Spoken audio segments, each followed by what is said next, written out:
નમસ્કાર મિત્રો, હવામાનને લઈ મોટા સમાચાર સામે આવી રહ્યા છે। ગુજરાતમાં છેલ્લા કેટલાક દિવસથી સૌરાષ્ટ્ર અને દક્ષિણ ગુજરાત સહિતના વિસ્તારોમાં ભારે વરસાદ થઈ રહ્યો છે। જે હા મિત્રો, મોટા સમાચાર સામે આવી રહ્યા છે।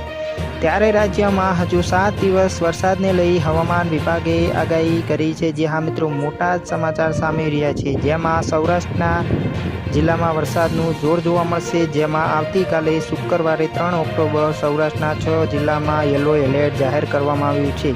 જ્યાં મિત્રો મોટા સમાચાર સામે રહ્યા છે। ત્યારે વાત કરવામાં આવે તો હવામાન વિભાગની આગાહી મુજબ 3 ઓક્ટોબર કચ્છ, મોરબી, જામનગર, સુરેન્દ્રનગર, દેવભૂમિ દ્વારકા, પોરબંદર, જૂનાગઢ જિલ્લામાં ગાજવીજ સાથે ભારે વરસાદને લઈ યલો એલર્ટ જાહેર કરવામાં આવ્યું છે।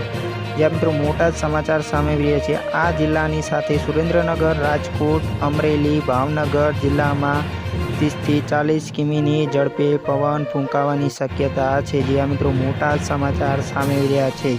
ત્યારે મિત્રો વાત કરવામાં આવે તો આગામી 3 ઓક્ટોબરથી 7 ઓક્ટોબર દરમિયાન રાજ્યમાં છૂટાછવાયા સ્થળે ગાજવીજ સાથે હળવેથી મધ્યમ વરસાદની આગાહી કરવામાં આવી છે। જ્યાં મિત્રો બસ અત્યારે આટલું જ।